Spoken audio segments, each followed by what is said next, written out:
Okay mga ka-trigger, welcome pong muli dito sa ating munting YouTube channel at ito ang inyong Pinoy Firearms Instructor na Gunsmith naman. Ngayon ay gusto kong ipakita sa inyo kung paano ang pag-repair ng mga nagmi-misfire na mga pistol. Kasi may mga, hindi ko nababasahin yung tanong dyan kasi yung mga tanong dyan, yung mga nagmi-misfire, bakit minsan pumuputok, bakit minsan hindi, ay titingnan natin ang problema nito kasi itong baril na ito, ang problema niya ay nagmi-misfire. So titingnan natin yung firing pin at saka yung kanyang mainspring ang titingnan natin. So bago yan ay gusto ko lang muna kayong pasalamatan sa inyong pagla-like at pag-share ng ating mga videos dahil nakakadagdag kayo sa ating revenues dahil ang ating YouTube channel ay para sa ating mga beneficiaries na meron tayong tinutulungan na 6 na estudyante na mga anak ng single parent. Kaya maraming salamat sa hindi ninyo pag-skip ng ads at maraming salamat din sa tumulong sa nagpadala dito sa ating GCash number. Huwag po ninyong tawagan yung number na yan para bumili ng baril. Wala po kami pinagbibiling baril at kung gusto, mag-message lamang kayo dyan kung kayo may papaabot na tulong sa ating mga beneficiaries para kayo ma-recognize ng ating YouTube channel. Kaya maraming salamat kay Sir Noli Piz America ng Virginia, USA na patuloy na pagtulong sa ating mga beneficiaries. God bless you, sir. Sana maraming pang-blessing ang dumating sa iyo. Pagpalain ka ni Lord, bigyan ng mabuting kalusugan sa po ng iyong buong pamilya. At sana marami pang kagaya mo para mas marami pa tao, marami pa tayong bata na matulungan. Okay, so punta na tayo dito sa ating check natin kung may bala. Okay, empty, walang magazine. So, unang-una titingnan natin ito ay bubuksan muna natin. So, lalapit na natin yung camera para mas lalo natin makita ng malinaw. Okay, so una-una natin titingnan yung kanyang mainspring. Pero buksan muna natin ito. Iwalay na natin yung kanyang slide. By the way, ang huli kong ginawa dito, ito ay nag-crack dito. Ito, napakatagal ng panahon na ito ay nag-crack. Dahil ang kanyang mainspring, ang kanyang recoil spring ay nasira. So, ang ginawa natin dito ay gumawa tayo ng double spring na recoil spring. So, ganito ang ginawa natin. Ayan na. So, ito kasi humina na itong kanyang recoil spring. So, naggawa tayo ng double spring. So, yan. At doon sa nagsabi na hindi matibay ang welding, ito ang patunay na matibay ang welding. Kasi, conforme sa mga nagwi-welding.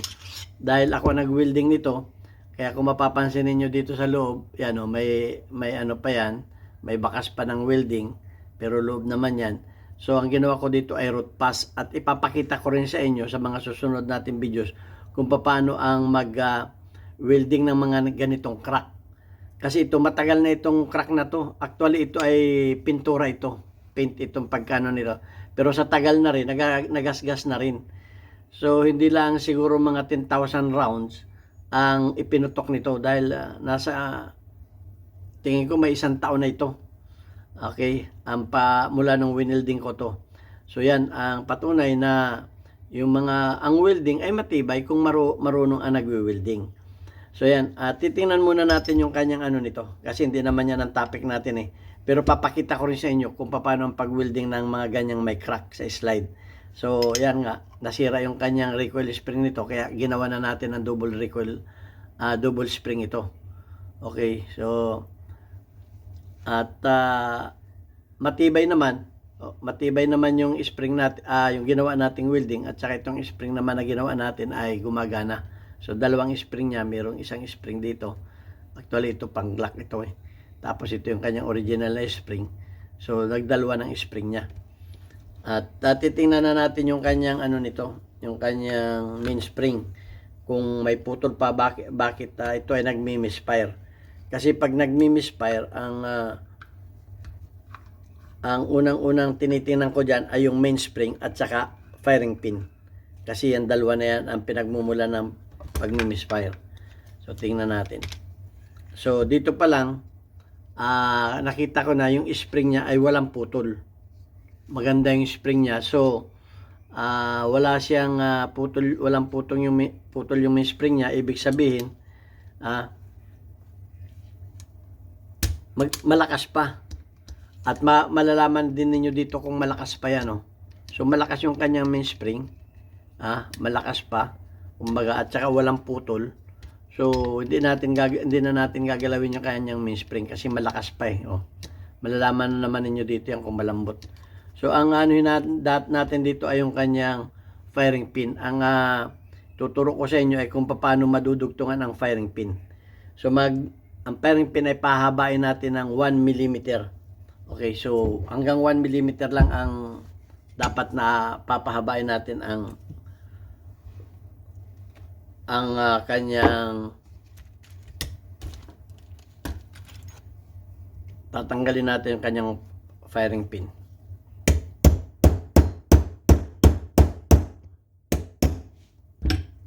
Tanggal na yung firing pin niya. Yan natin yan. So para matanggal yung firing pin niya, kinakailangan matanggal muna natin itong, tanggalin na natin to dito. Yan o. Tingnan natin yung spring ng kanyang, may spring ito ng kanyang, ito yung spring ng kanyang firing pin safety block. So yan. So pag natanggal na natin yung firing pin safety block niya, ito na yung kanyang firing pin.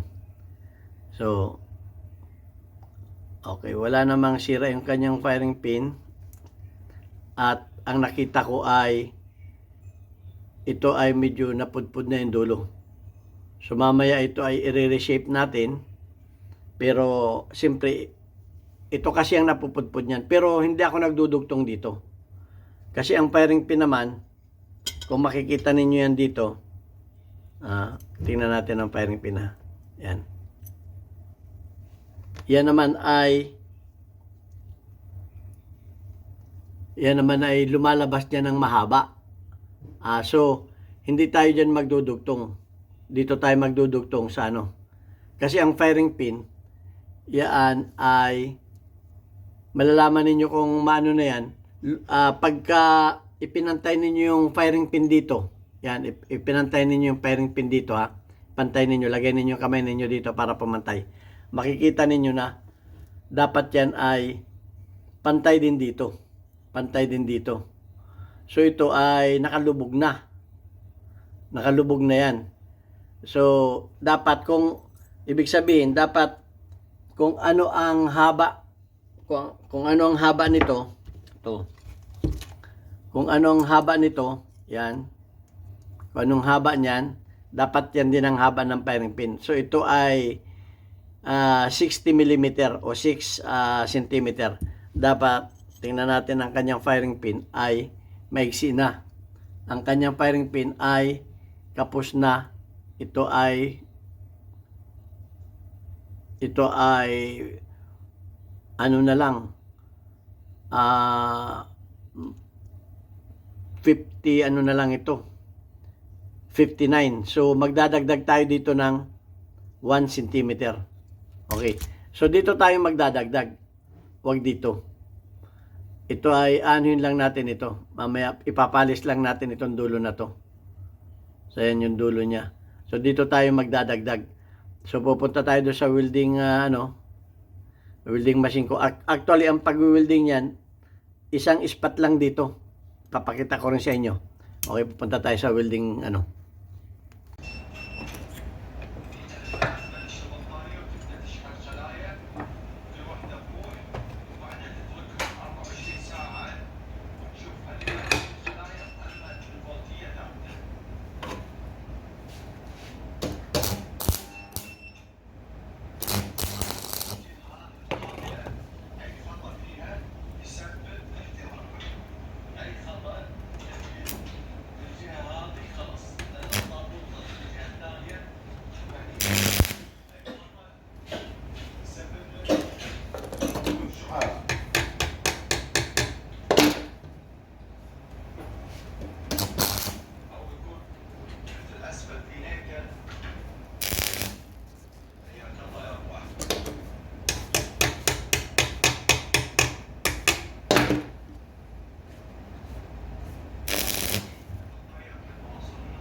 Okay na yung haba niya. So, ganun lang kadali ang mag-ayos ng firing pin. Dito lang tayo magdudugtong. Kaya susukat natin ito. Dito. So, titingnan natin dito. So, ito, dapat, pagka nakapantay yung firing pin dito, ayan o, dapat hindi nakalabas dito. Pero ito dapat, kanina nakalubog siya. Kanina nakalubog ito. So yan, nakaano na siya. Nakalabas na ng 1 mm na yung inilabas na dyan kasi inano natin ng 1 mm. So ikakabit na natin to. Kabit na natin to.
Ngayon, okay na to. Ang magiging problema nito ay tama ba yung haba. So, ang ginagawa ko dito sa bala, tinatanggalan ko ito ng head. Saka ko i-chamber. So, gumagamit ako nitong bullet puller. Ito importante para ma-check mo kung tama ba yung ano. Yan, lalagay mo siya dyan.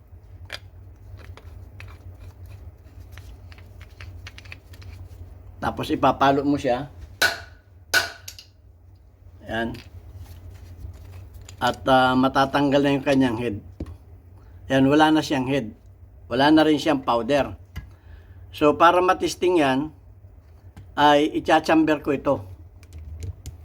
I-chamber ko ito para matesting natin kung tama ba yung puputok ba yung kanyang primer. Tal, hindi naman ito, dahil wala na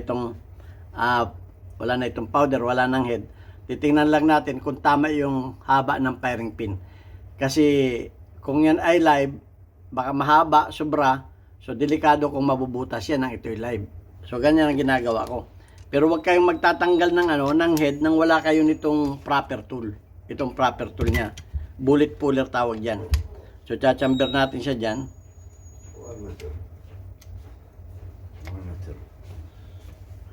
Yan.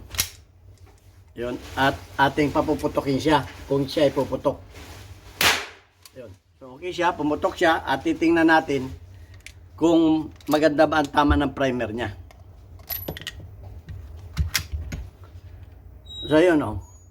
Yun ang tama ng primer niya. So, yan. Sure ball na puputok na ito. So, ganun lang ang ang